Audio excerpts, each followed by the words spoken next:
Welcome to the FarrCast, bringing you insights into Wall Street, Washington, and the world. And now here's your host, Michael Farr. Welcome to the FarrCast. I am Michael Farr. Thanks so much for joining us again this week.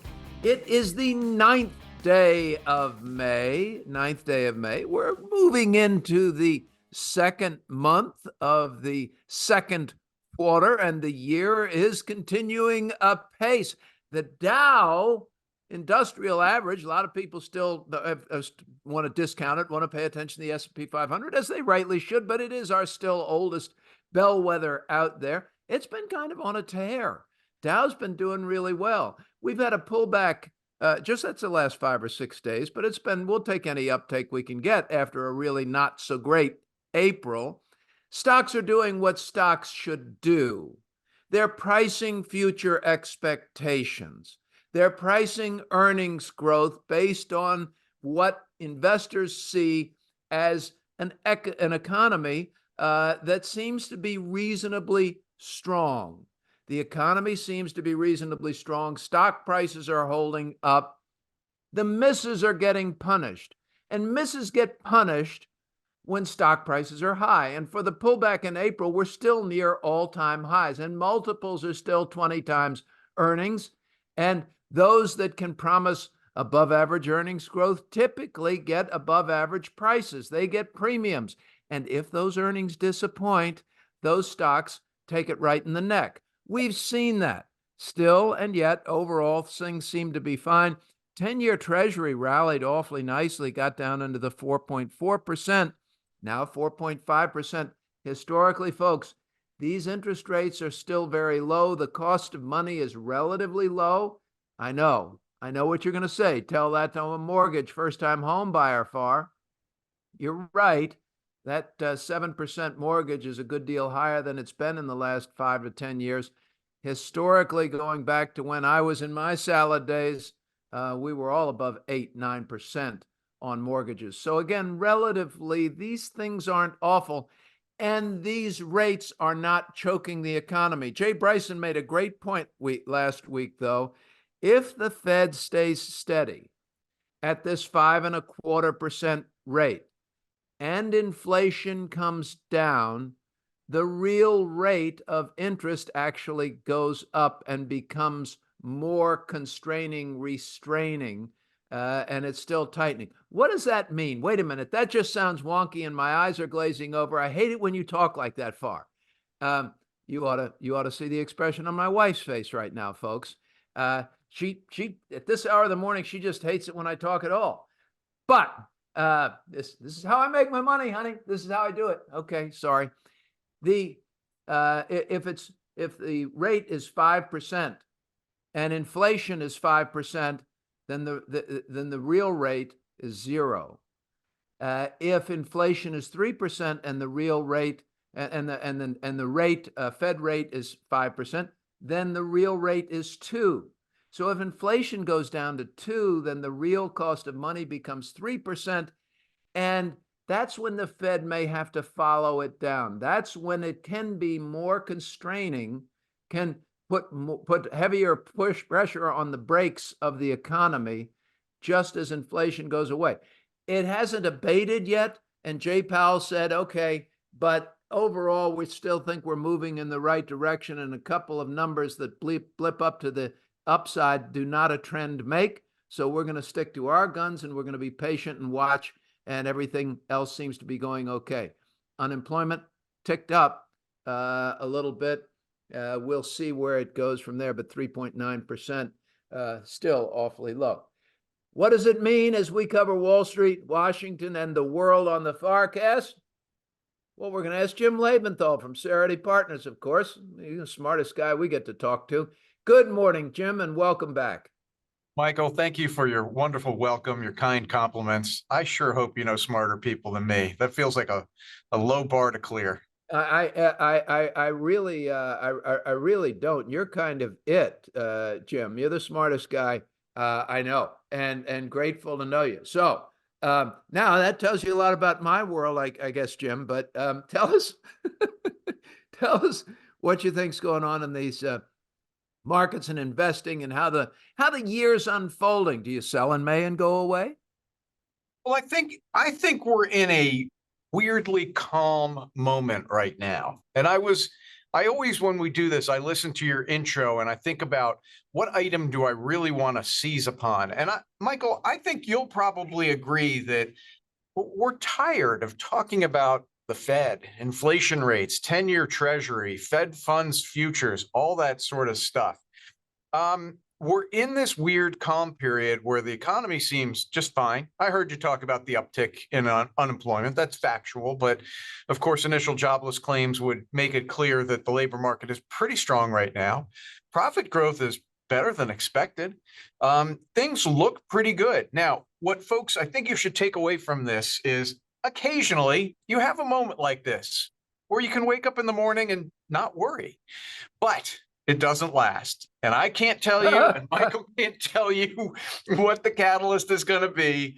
All I can say is enjoy it while it lasts. If you had to, sort of force me to take a guess, I would say next week's CPI and PPI, the first inflation readings, direct inflation readings for the month of April, for the second quarter, those might spark some fireworks. I actually think they're likely to come in a little softer than expectations. Jim, so you think the CPI, you think the economic data is going to start to slow down a little bit, and that'll give the Fed room to ease? I do, Michael. There's a few points that we can look at here.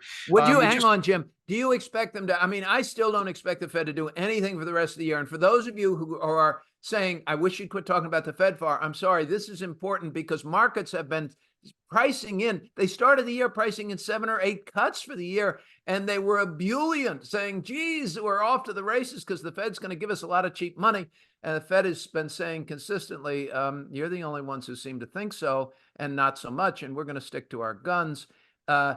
Does it happen this year, Jim? Or I don't see a reason why Jay Powell doesn't sit on his hands and gets caught by the election and doesn't do anything until maybe December. Look, you very well could be right. I mean, what you're saying is not ludicrous at all. And also, folks, I apologize for once again talking about the Fed. I mean, we've been doing this now for 2.5 years. I'm a little tired of it, but it still matters. It still matters. Michael, I think 1 to 2 and probably 2 cuts this year is likely. You get 1 in September, 1 maybe in December. I agree with you, though, that Jay Powell is probably looking at this situation and saying the economy looks just fine. We don't see any signs of stress in the banking system. Sure, commercial real estate's hanging out there, but it's not showing up in terms of distressed equity levels in the regional banking sector, which is where I would look for it.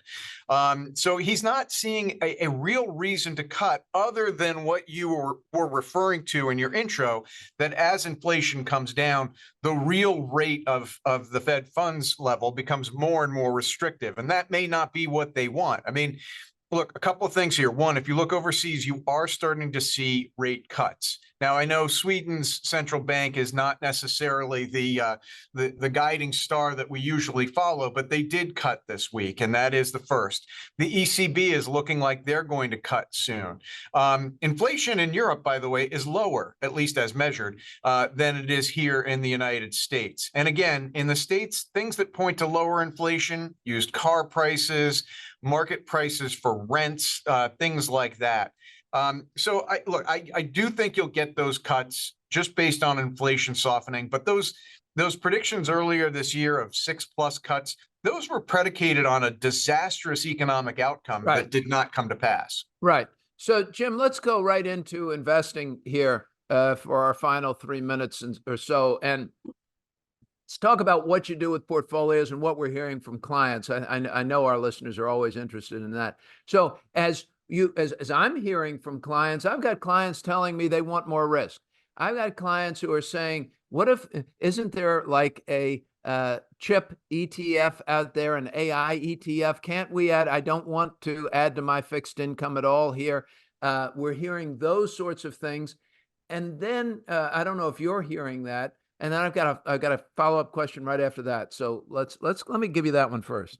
Yeah, well, look, if you're looking for risk, a lot of people are going to say, okay, well, what about tech? What about AI? What about chips? I mean, I'll simply point out that the Chat GPT bombshell happened 18 months ago, and in equity markets time frame, that's like a long, long time ago, Long folks. time. Where I think you can find very reasonably priced investments with good growth prospects are frankly outside of technology. So more of the cyclical stuff.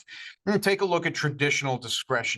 Take a look at materials, energy. Even after the good year we've been having this year, you're starting to see natural gas prices come up, and that's the next leg higher for energy equities, that is. And lastly, but I might have led with this, small caps. If this economy is going to continue to chug along, that means that the top line revenues for small caps are going to grow, and they're going to grow more than expected because expectations are very low for small caps. At 14 times this year's earnings, there's a good opportunity to buy small caps and get a good bang for your buck when you buy them. Yeah. Okay. Well, and I think you do have to look at those things. And I think you always have to say, let's try and hit them where they ain't. I want to tell you a couple of things that I'm thinking about, and I'd love to hear about a problem in your portfolio with which you might be wrestling. And I'm going to try and do this anonymously. I've taken a look at a pharmaceutical company that has a GLP-1, one of these weight loss drugs. It's not their drug is not Ozempic. It's one of the other ones. And that stock is up over 150% or so in about a year, about 150% in a year. So it's doubled, more than doubled in a year, this particular stock. Now, it looks stupidly expensive. And then you've seen stocks do this before. The prospects for this drug go up and down. There's competition out there. Haven't trimmed a share. And I think, well, maybe I should just leave this one in my portfolio personally for my great-grandchildren and never touch it and just let it go up and down. On the other hand, I could take my original investment off the table and still have more than I started with, thereby limiting, of course, some more fabulous upside.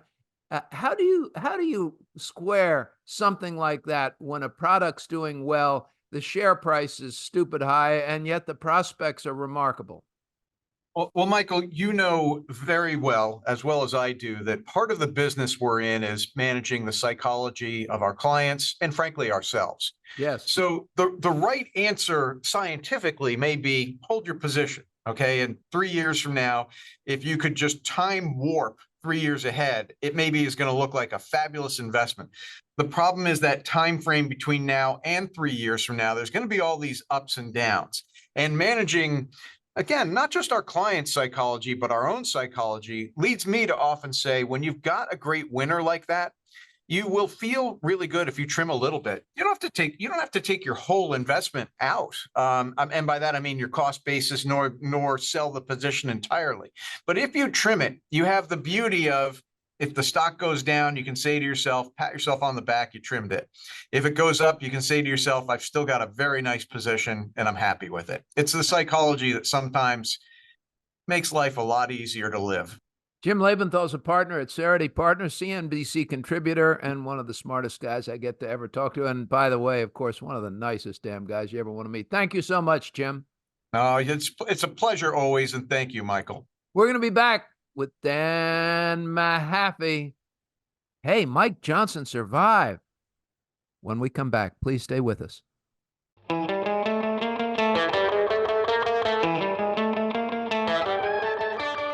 Thank you for joining us this week on the FarrCast. Now it's time for political analyst Dan Mahaffee and your host, Michael Farr. Welcome back. Dan Mahaffee, Vice Chairman of the Dr. Scholl Foundation, also of the Center for the Study of the Presidency and Congress, a Washington think tank, and the senior political analyst on the FarrCast. Welcome back, Dan. Good morning, Michael. Great to be talking with you. Good to be talking with you. Hey, Dan, is Washington returning to some sorts of sane normal? I mean, Marjorie Taylor Greene lost her bid to oust Mike Johnson. There's a little bipartisan coming together to find some sort of a middle, which, hey, I think that's what the founding fathers and the Constitution actually prescribe. So do we stand a chance of things working? And when will we have heard the last from Marjorie Taylor Greene and AOC? I'm not being partisan. I hate the fringes. Go ahead, Dan. Yeah, Michael, thank you. I would say the question I now ask is rhetorically, what is the overlap of FarrCast listeners and professional wrestling fans? Because the term I'm about to use, kayfabe, comes to mind, which is the term in professional wrestling for all the back and forth behind the scenes, the story, the heels, the heroes, all the good guys and What's bad the word? guys. What's the word? Kayfabe. And what is it? Kayfabe. And it's the term. And it's a contraction of what? Or it's it's a business term, term of art in professional wrestling. And okay, that's what I think we saw with this. I'm going to tell you that 100% of the FarrCast listeners just learned a new word, and none of them follow professional wrestling. Dear listeners, if you follow professional wrestling and you knew what that word meant, would you send Harry a note, please? Dan and I are going to have a bet about this later on. Go ahead, Dan. We're going to see exactly what this Venn diagram is of FarrCast listeners and professional wrestling fans. Right. So this, 0%. Though, has been a lot of that. We knew she didn't have the votes to get him out. The Democrats have made that clear. She wanted there to be the television moment, the calling the vote, to get on the record of who's going to be there with or without standing alongside Mike Johnson or not, and to make it clear that he required Democratic votes to stay the speaker. That was her main goal. Now for Johnson, he remains speaker. A lot of the threat is now tabled. It's clear there's no real desire by most of the House. As we looked at this vote, I think it was around 380 members who said keep Johnson. Last week, I was saying there's roughly that number who just want to keep the House working. You see that, and then what you have is a sense of, let's just get to the election. Let's get these few things done, like the FAA bill. They're arguing over Dulles versus Reagan, as you know, that's traditional Washington politics, yes, at least. Yes. But beyond that, it's tempered this, but allowed the fringes, as you say, to have their moment in the television. That little bit of WWE pop, as someone went, "Oh my God, that's Marjorie Taylor Greene's music." Okay, so all right, so fine, Congress, he's there to stay. Everybody's still making noise. Business as usual. Nothing much gets done over the summer. Is that what you're telling me? When's our no? Because we've put everything that we need to get done. All the stuff that is now here, again, those final things that if they don't get agreement, they'll just push to a continuance or resolution to get it past the election. Okay. We have Stormy Daniels testifying in New York about, I'm reading things in the Washington Post that I cannot read out loud in mixed company, that she is saying that they are discussing in this trial. I'm willing to pay hush money to just stop seeing any of this. I think you could raise a hell of a lot of money. I know I probably, we could raise a lot of money even on the FarrCast just to get them to shut up about this horrible, sordid stuff.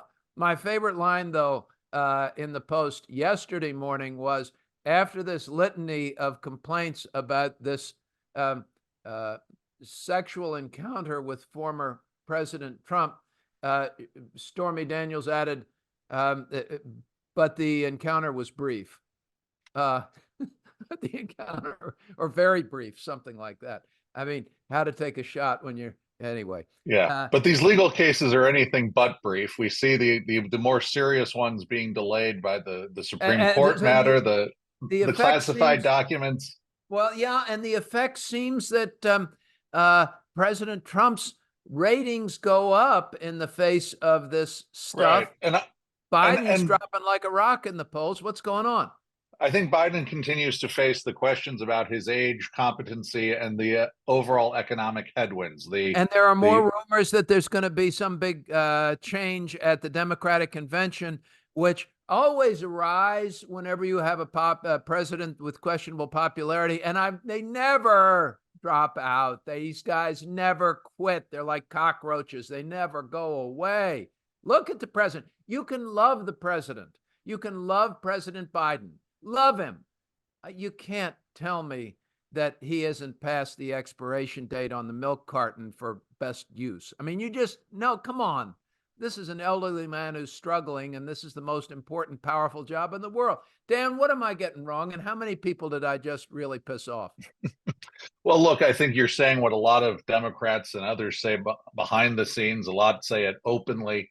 There's just no clear alternative right now. The bench, as it were, is empty. And as you note, too, and we've discussed, once you're in office, no one really wants to give that up.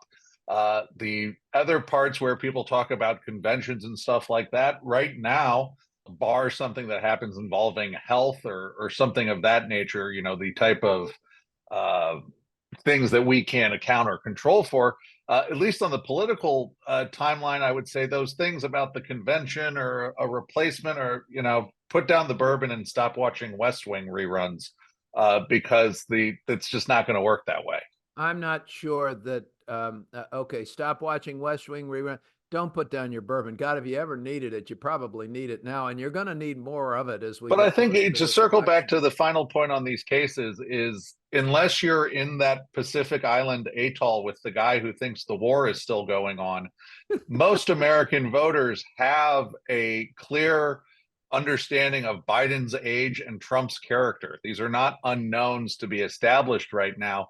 The one thing that I think just still does raise some concern for the Trump world is that you continue to see Nikki Haley getting 15-20% of primaries she's still not running in anymore.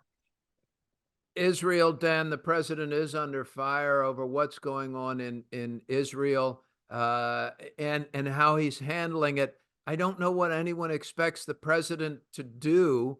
I'm not taking sides here. I just don't know what you do in a conversation with Bibi Netanyahu about him defending his country and how you think about him in his mind defending his country and his people and trying to remove a threat to the Israeli state. So tell me. I understand that. I understand the importance of the allyship. At other times, there needs to be reminders which nation is the superpower and which nation is the client state.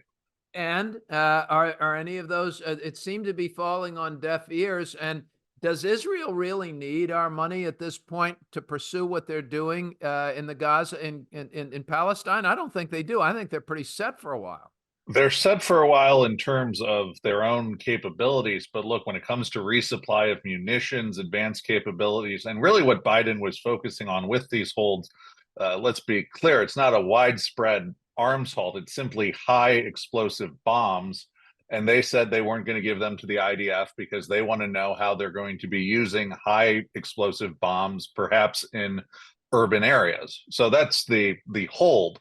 And what it reflects, though, is not just what I get the sense of public concern, but even in Congress, numbers of senators who talk about needing to condition aid to Israel.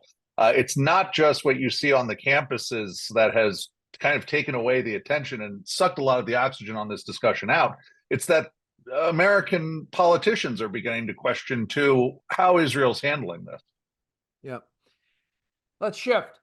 Ukraine. Russia's making a lot of noise. And will Ukraine's still getting some weapons. They're going to get more weapons. They've gotten their funding. Are we in a delicate period, or do we plow through this? And we're in a very delicate period. I think in Ukraine, it's rather precarious as the Russians try to amass for a summer offensive of their own. I think with timely deliverance of U.S. and allied assistance, we can dull that. The Russians are going to go for mass human wave, mass tank type assaults. Are we still talking about this a year from now, Dan? Of course, I think we are. Unless you see a rapid change, it's a stalemate. It's a stalemate, and it just keeps going on. This is the new. It's not a Vietnam because we don't have our troops there, but it is that sort of conflict that just won't go away. And perversely too, you see what's happened with the Russian economy by becoming a war economy. Russia has mobilized to a war economy, unlike Europe or the U.S. has, even thought of. So their economy now is actually even more dependent on being in this war to stay functioning than the previous Russian economy. Now, that's really important, ladies and gentlemen, what Dan just said, that the Russian economy is becoming war dependent. Give me another minute on that. How is the Russian economy now more war dependent than it was before? What are the shifts from what the Russian economy was? Tell me where it was and tell me where we are, and tell me how hard it would be to go back to being a non-war economy, which we hope happens at some point. Well, largely the John McCain's pejorative, I believe, of Russia as a gas station with weapons Yes. held true. And what happened with the embargoes is basically the gas station got shut down. You see the collapse of Yes. Gazprom and others. Yes. They have the resources, but not the ability to export them. Even, they can't clear the oil in rupees with India. They don't have the infrastructure to get it to China. That could change in time, but for now, they've largely had to focus on weapons production, munitions, tanks, vehicles, as well as the conscription of males. So all of that has shifted the economy away from energy while also deprioritizing things like the consumer economy, not that there was ever much of that, as well as a agricultural autarky.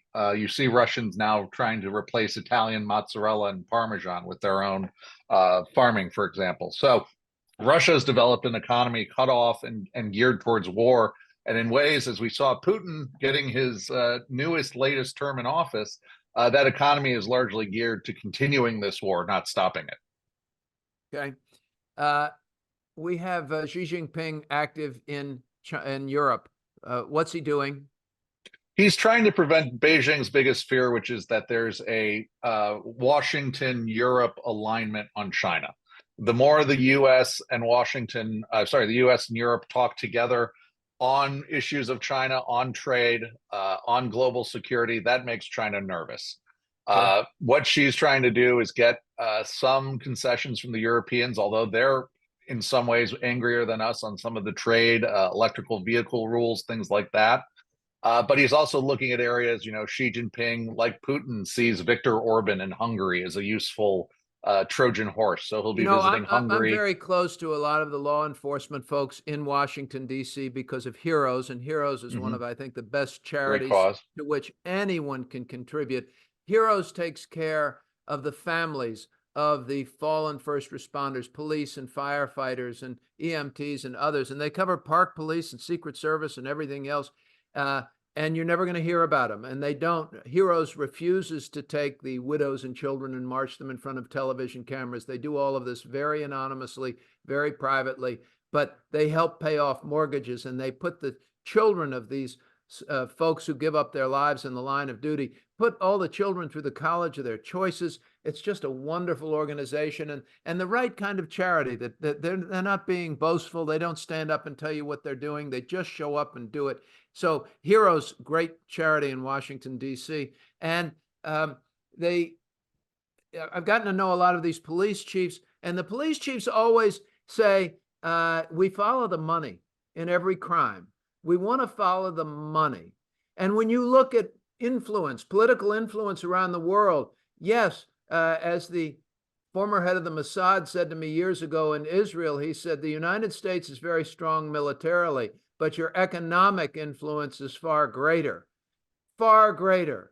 And when your economy goes into peril, you put the rest of the world into flux. The rest of the world goes into flux. So a lot of what we do economically in Europe is very, very important through NATO and other causes. Our money stabilizes Europe. Xi Jinping is giving up on his economy and the focus on economic growth because he wants to pursue a great China ideal. Stupid, Mr. Premier, stupid. But if he doesn't back up his words with dollars throughout Europe, or yuan, if you will, which is Chinese currency, how much influence can he have, Dan?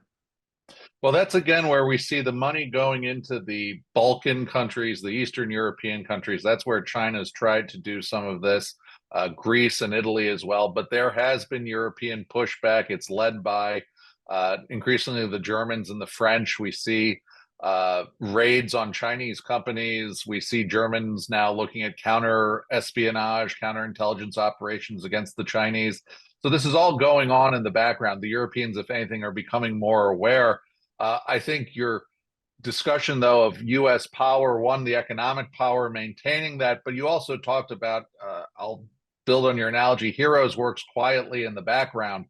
What the United States needs to do is not always be presenting a hyperbolic Chinese threat, but just letting China's actions speak for themselves. And in that way, we'll get more, I think, alignment with Europe in the long run, rather than rushing over after Xi Jinping's been there with our hair on fire, just screaming, China's bad, China's bad, China's bad. That doesn't work either. Hair on fire is never good for stock markets. The economy is still expanding in Europe and in the U.S., certainly much more in the U.S., not so much in China. So I think this is the undercurrent of what's going on around the world. We're going to continue to watch. We're going to continue to hear what Dan thinks. Dan Mahaffee, thank you so much. Ladies and gentlemen, we're going to be right back hearing about economics from the conference board and why whether you like your job or not really does matter to the economy, and whether it's going to affect whether we grow or not. When we come back on the FarrCast, please stay with us. Michael Farr and the FarrCast are proud to support Heroes, Inc. Heroes supports the spouses and children of law enforcement officers and firefighters who gave their lives in the line of duty to the greater Washington, D.C. community. Their singular goal is to honor the supreme sacrifice made by these individuals by caring for their families. Heroes' work begins within 24 hours of the tragic loss and continues indefinitely. We invite you to learn more about Heroes' mission at heroes.org. We hope that you will consider supporting Heroes as they endeavor to honor those who protect us. That's heroes.org. Heroes, here for you, here for good. And now, back to the FarrCast and your host, Michael Farr.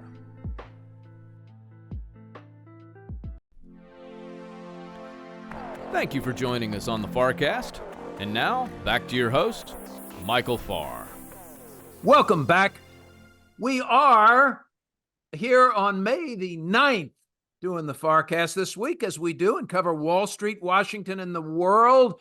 We had a good session with Jim Lebenthal as he's trying to figure out what next in markets. He's not sure that markets care, but he's sure that something's coming, mostly because investors are now getting to the point that they don't think much is coming. You can count on it. He's right about that, in my experience. Dan Mahaffee still explaining to us what's going on in Capitol Hill and why Xi Jinping is trying to make progress economically in Europe. Good luck, Mr. Premier Xi Jinping. Unless you're writing checks, I don't think it's going to happen. I don't think it's going to happen. But as we continue to bring you insiders from around the world, a new one for us this morning, we are absolutely thrilled to present to you Allan Schweyer, who is at the conference board. He is the principal researcher in the Human Capital Center for the Conference Board. He's written 5 books. He's been recognized as being among the most 100 influential people in HR and talent. So this guy has chops. There was an article, ladies and gentlemen, fabulous article over the weekend in, of all places, the Washington Post, but it explained why entrepreneurial efforts over the past 3 or 4 years during COVID are driving productivity. And productivity, one of the 2 elements in GDP growth, one is the number of employees, and we look at immigration and things, and that's been doing okay. But we saw a jump in productivity in 2023. That's great for U.S. GDP growth. It didn't come from AI. Fabulous. AI is helping, but we really haven't seen the real impacts that I think we're going to see from AI. I think they're going to be more fabulous. But what we saw was new businesses that started because people became entrepreneurial again during COVID. So when we go back to the people element of economics, when we go back to the people part of the equation in economics, I go back to my firm thesis that the American dream is still the backbone key of the U.S. economy. It is the foundation of the U.S. economy, and it's the subject of my 3rd book, Restoring Our American Dream, The Best Investment. And that one, General Brent Scowcroft wrote the foreword. Terrific. And then P.J. O'Rourke wrote the afterword. My very dear friend P.J., God bless him and keep him, and God bless and keep General Scowcroft. They were great friends of mine, no longer with us. So now we're going to turn to Allan Schweyer and see what he thinks about what's going on with the workforce and what he's studying at the Conference Board and how he thinks it's going to move the economic needle. Welcome, Allan. Hi, Michael. Thank you very much for having me. I appreciate it, and love to talk about this stuff and agree with you that, the differentiator for companies and for nations is their people. And that's why we do so much work at the Conference Board around these types of studies to measure the sentiment of employees and what they're looking for. So you measure the sentiment of employees. Tell me what those measures are showing, but tell me why that's important, the sentiment of employees. Well, it's important because I think some of the things you alluded to, that this is really what drives productivity. The more engaged, the more satisfied employees are. We've seen really good evidence over the last 20 or 30 years that connects this very directly to outcomes, productivity, and business results. So we think it's important because employees and workers are human, obviously. They're subject to emotions, and they can be fired up and willing to give their all, or they can be the opposite and go through the paces at work. So we study things like job satisfaction, and that's our most recent report.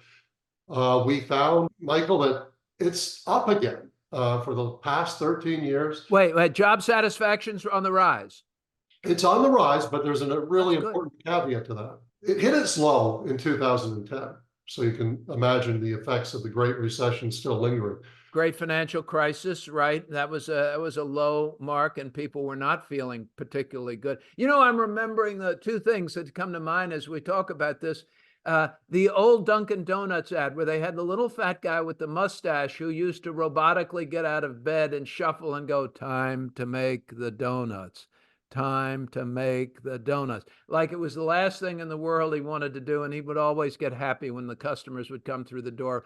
Did seem a little too late.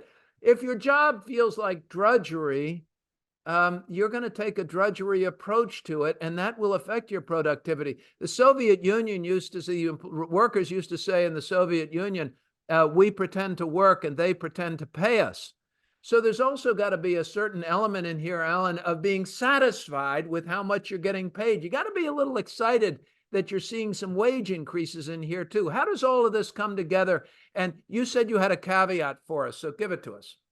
Well, first, the caveat is that even though overall job satisfaction was slightly up in 2023, we also measure 26 subcomponents of satisfaction, things like wages, as you mentioned, and 25 other things, quality of your leadership, the culture.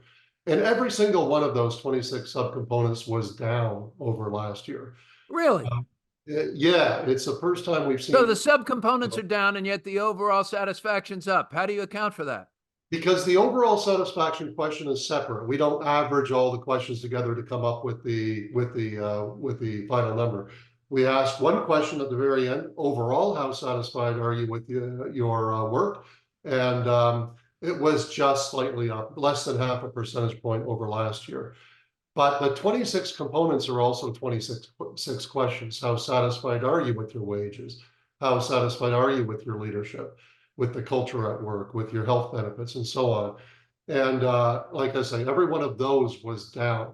So what we think is happening, just, it's difficult to say, but to put it as succinctly as I can, is that people are happy to have a job. Things are starting to look, we see news of layoffs, and even though the unemployment rate is still very low, many economists are predicting at least a mild recession in 2024. We're seeing pessimism in Europe with wars, and in the Middle East with wars. There's a lot going on. So we think there's an overall general pessimism when this survey was taken in November of 2023, and that continues. So the mood when it's taken is important.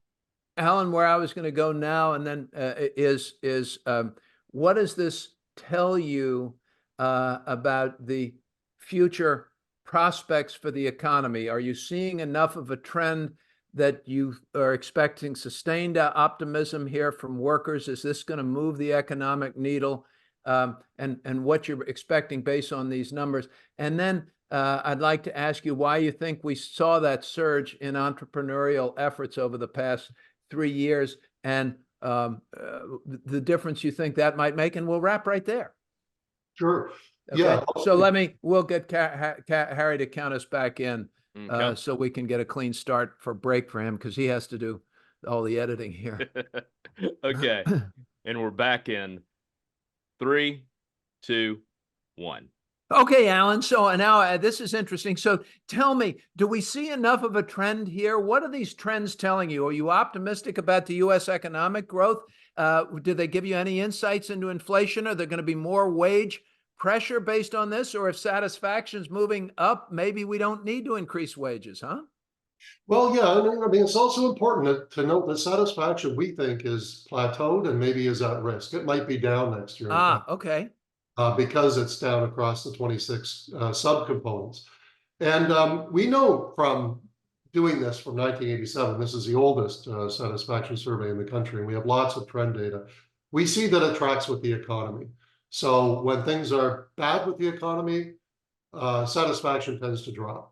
When things are starting to look good, like they did after 2010, we get a 13-year run of increases in job satisfaction. And that's interesting.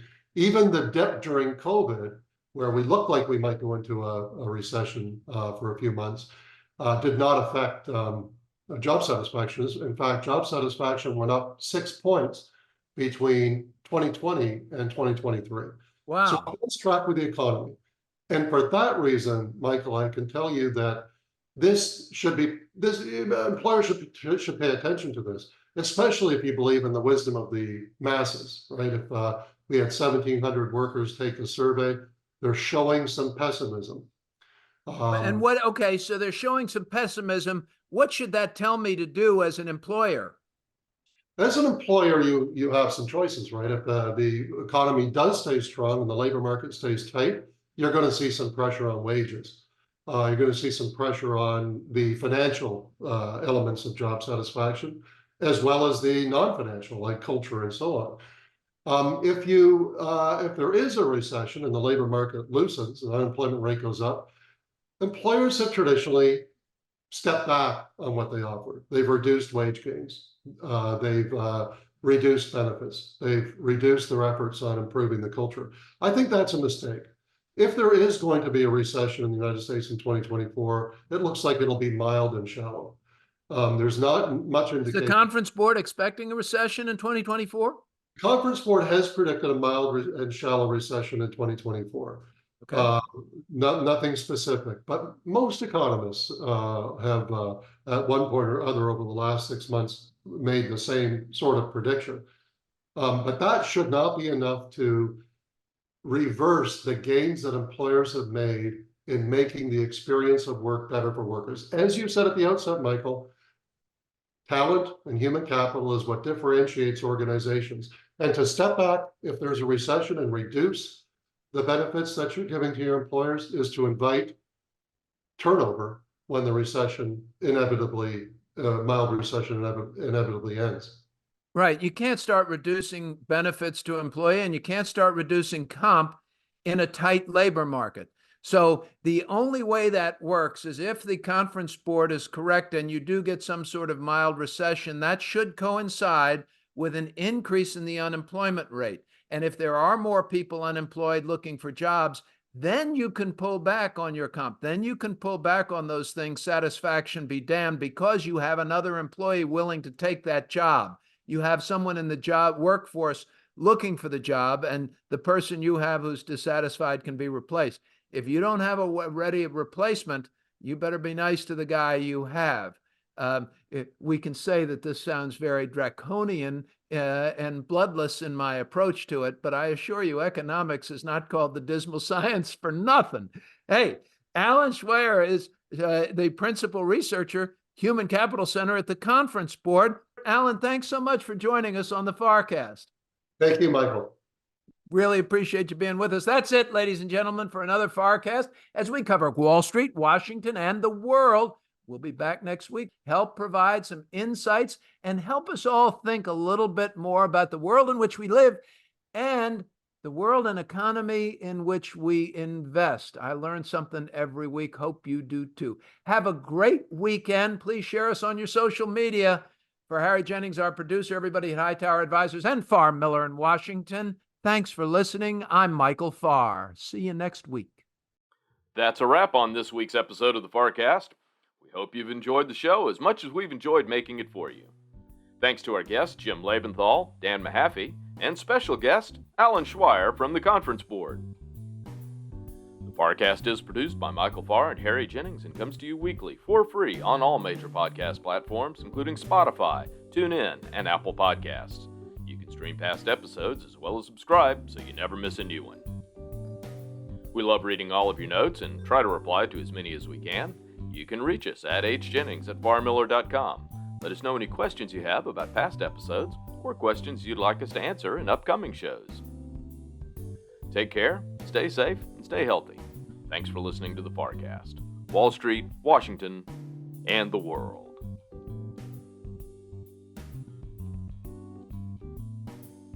Farr Miller in Washington is a group comprised of investment professionals registered with Hightower Advisors, LLC, and SEC registered investment advisor. Some investment professionals may also be registered with Hightower Securities, LLC, member FINRA and SIPC.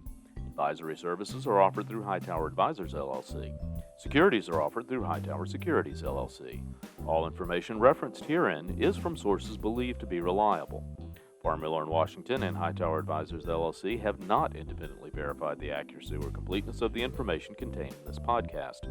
Farr Miller in Washington and Hightower Advisors, LLC and any of its affiliates make no representations or warranties, expressed or implied, as to the accuracy or completeness of the information or for statements or errors or omissions or results obtained from the use of this information. Farr Miller in Washington and Hightower Advisors, LLC and any of its affiliates assume no liability for any action made or taken in reliance on or relating in any way to the information. This podcast and the materials contained herein were created for informational purposes only. The opinions expressed are solely those of the authors and do not represent those of Hightower Advisors, LLC or any of its affiliates. Farr Miller in Washington and Hightower Advisors, LLC or any of its affiliates do not provide tax or legal advice. This material was not intended or written to be used or presented in any way to any entity as tax or legal advice. Clients are urged to consult their tax and or legal advisors for related questions.